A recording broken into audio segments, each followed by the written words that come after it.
Young Hindu Entrepreneurs Network, which we will talk about it maybe in next session, some other place, and we will conduct hopefully in Delhi also, in Hyderabad also. And other than that, lot of other events are happening throughout this year. And this next year, September 11, 12, 13, we have an international conference in UK, London, and we invite you all to come over there too. Thank you very much.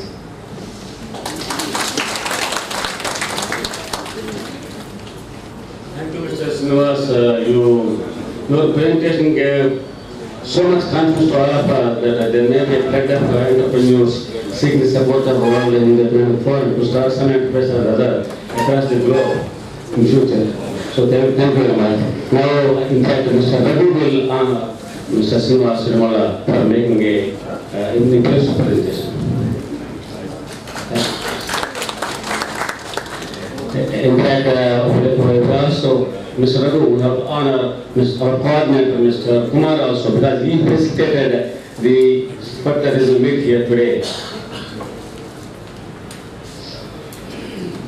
Please. Please give a big hand to Mr. Kumar. I think we will behind the success of this. We will meet as the national forum. At the same time, in fact, friends, all of us have assembled here because of the one great guiding and leading force, that is Swami Vijnananda. So it's a small token honor to Swami Vijnananda. Already I have taken it. Again on the economic forum. Thank you very much. Thank you. Friends, now we will relax 5 minutes for the next session, and the panel discussion is going to be chaired by Mr.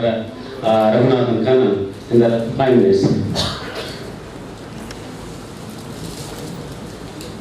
Mr. Brahmanesan, he made an excellent presentation of where we are, and Mr. Srinivas Srimala explained to us how the various programs are conducted and how the next program is going to be conducted. Now, the second part is that a panel discussion. A panel discussion is on five important celebrities and their experts in their own field. Now I invite those people to grace the occasion with their esteemed presence here. That is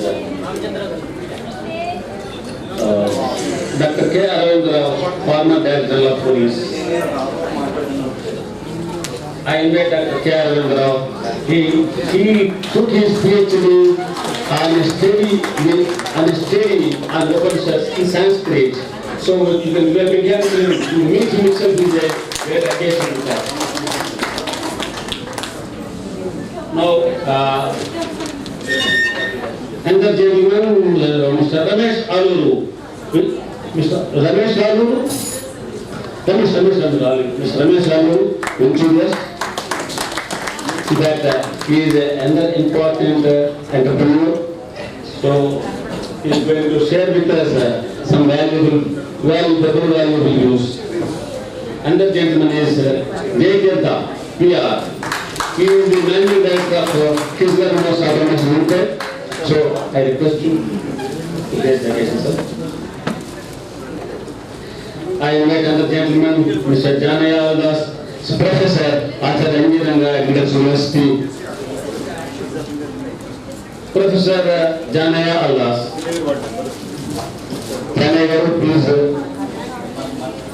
Janaya, please grace the occasion.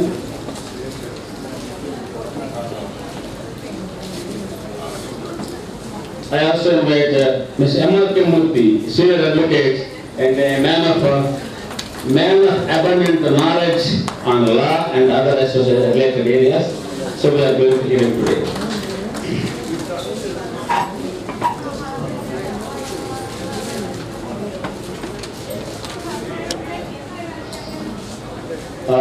Mr. Janaya Das, please.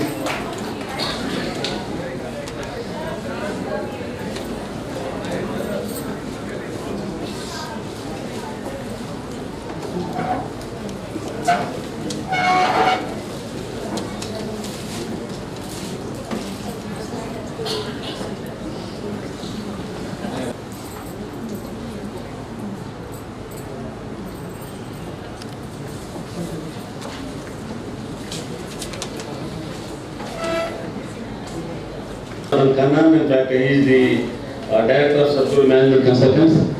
He is,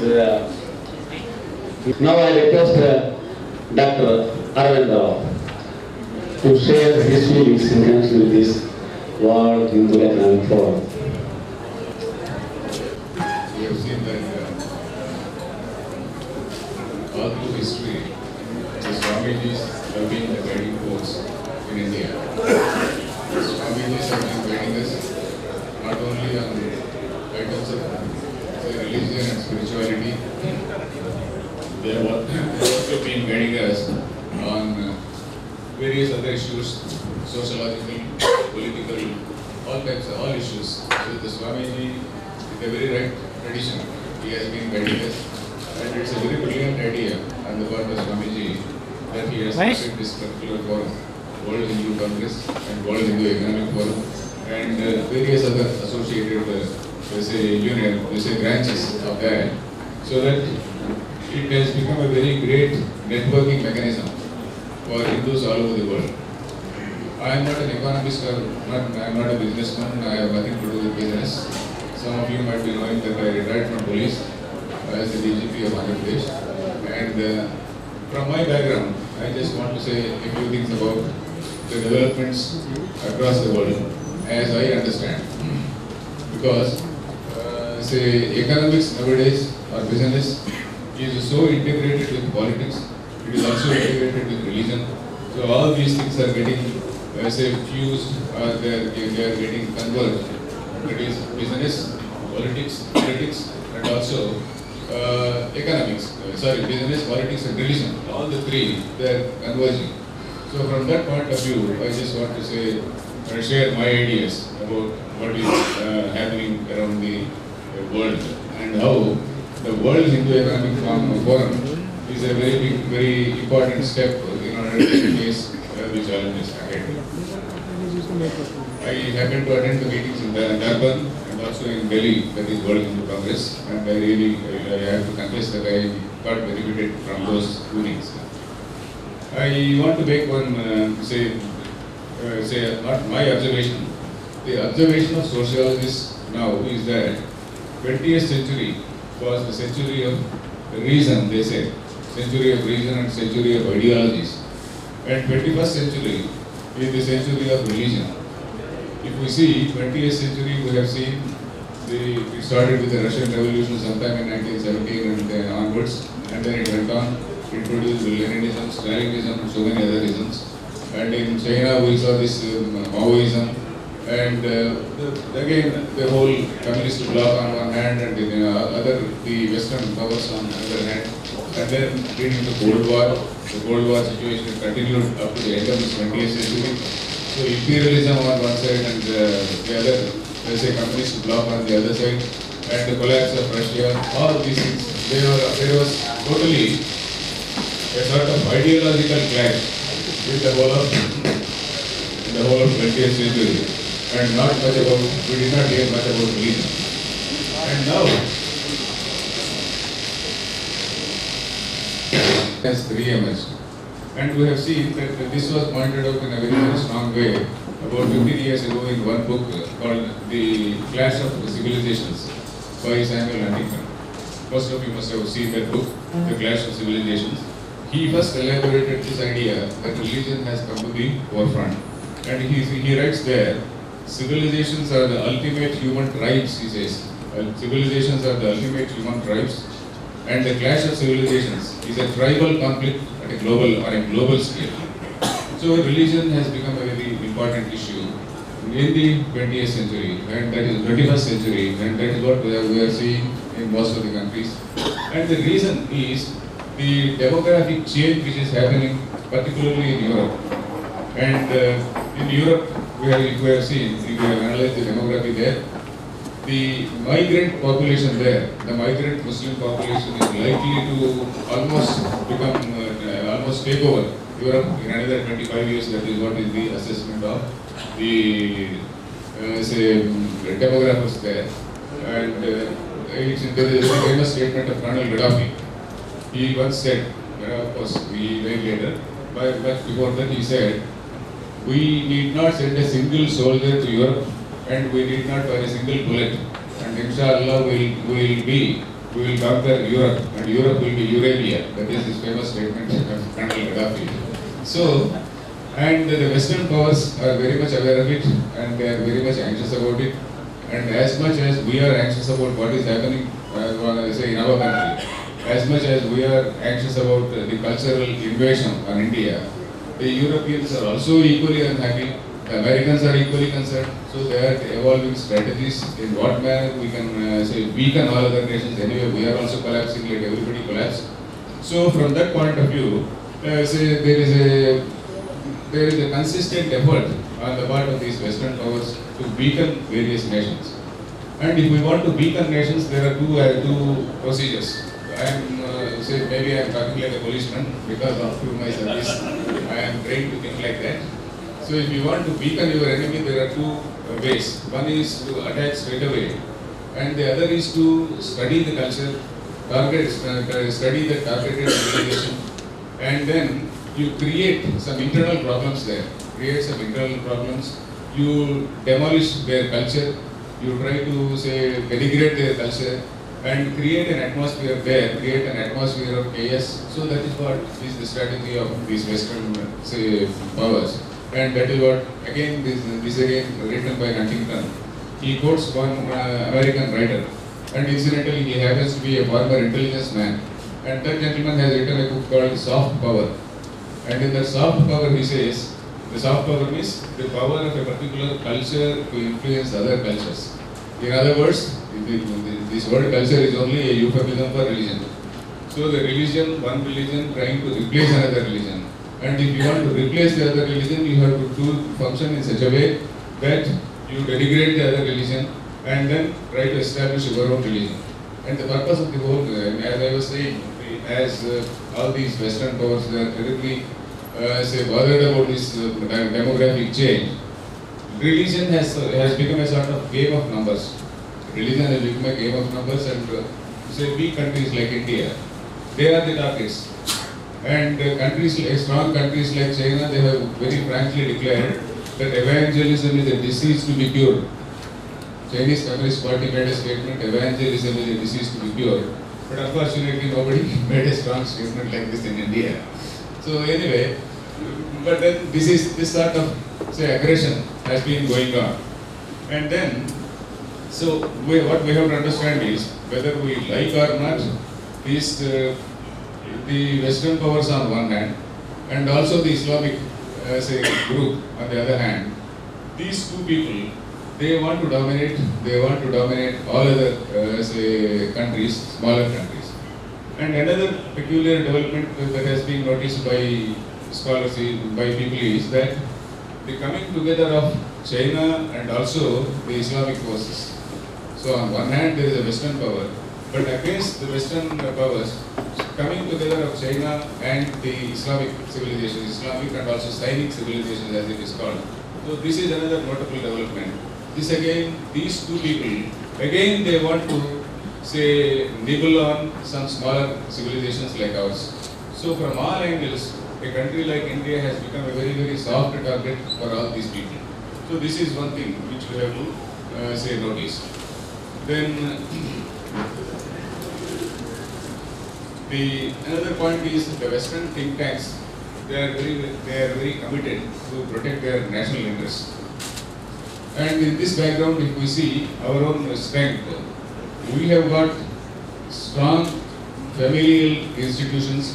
Our society is still strong. Our institutions like our social institutions like family, religion are still okay. Not very bad. They are still okay.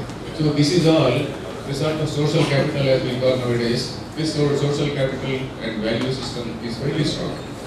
In addition to that, the human capital, that also is strong. Our young population, so highly qualified and with all marketable skills, that is another great quality. And another thing is the pluralistic nature of our religion. This, of course, is a strong point and also a weak point. The pluralistic nature of our religion is that we accept that all religions, they are all acceptable paths. We don't say mine is the only right path. So this is one immediately acceptable thing, and then this is one thing which contributes to world peace. But this is one thing which has also made us lack that sort of say assertiveness. So whereas the other two religions, major religions of the world, we have realized that, say all said and done, say we are in a minority at the world level. When we talk about Hinduism or Hindu Dharma, we should not think of India alone. We have to think of the global situation where we are number 4. We are, in terms of size, we are number 4. And then we are one religion which does not have an organizational structure. The other religions, they have got an organizational structure, they have got a political support, they have got financial background, they have got all the muscle power, right from their say international headquarters down to a village parish. So they have got a network, evangelical network, you call it whatever network. We unfortunately we don't have any such network. So we are at the receiving end, as I was saying.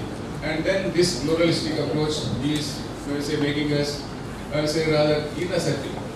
So the organizations like Hindu Economic Forum, we should also realize that we should also think on this point as to how we have to regain that assertiveness. Assertiveness means we need not to be arrogant. Whereas other gentlemen may say, my religion is the only religion, I have got a right to convert you, I have got a right to keep you, etc., etc. But at the same time, we need not say that. We need not say that, but we should have confidence enough that we belong to a very great heritage. We belong to such a great tradition that we accept all people. So this sort of enlightened self-confidence should be there, as opposed to some sort of dogmatic egotism. So this is what is something which we have to remember. So the businessmen, of course, now that it is a World Economic Forum, the business people should also I request that the business people should also realize that business also depends on politics. Business depends on politics and religion. So our interest should be, and if we see the Western countries and how the Western business behaves also. In this connection, I suggest to you one talk by this American thinker, Noam Chomsky. Noam Chomsky's one talk is there on the internet. It can be there it can be seen on the YouTube. The talk is about totalitarian culture in a free society. Totalitarian culture in a free society. The title appears to be some sort of contradiction in terms. How can there be free society and also totalitarianism? So, but it talks how apparently the Western countries, the Western societies, including the American society, apparently they appear to be free societies, but how there is a sort of totalitarian approach in their business communities and how the business community controls the entire social thought. So this is a very important thing which he tells in that, say it is about a 1 hour lecture, 1 hour talk by Noam Chomsky. I request all of you to listen to that because this gives us a guidance, this gives us an indication about how business can influence the social thought and how business and religion are linked. Because when Swamiji first talked about, when I first heard about this Hindu Economic Forum about 2 years ago, I was wondering as to what religion has to do with, say, business. And of course, I was aware of, say, works by people like Max Weber. Max Weber, who wrote about Protestant ethic and the spirit of capitalism. That again is a book which you have to see. And then again, he has made some studies on Hinduism and Buddhism. So Max Weber's studies on Hinduism or Buddhism, they deserve to be examined by all of us. So, but first of all, I want you to listen to this Chomsky's lecture. So with these few words, I again congratulate Swamiji, and I am very happy that such a massive, very great network mechanism has been built up by the efforts of Pujya Swamiji, and I wish all the people all the best. Thank you.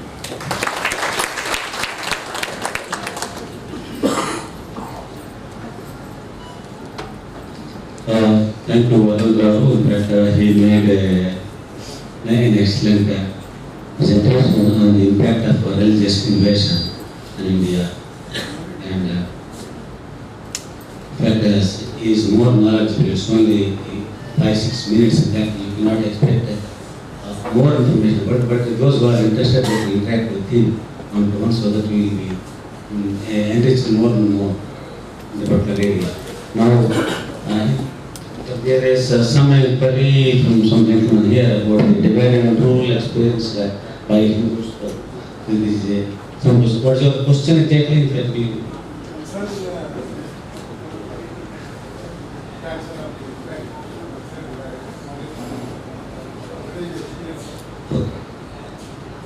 So now I request Mr. Ramesh Haru to share his views with us.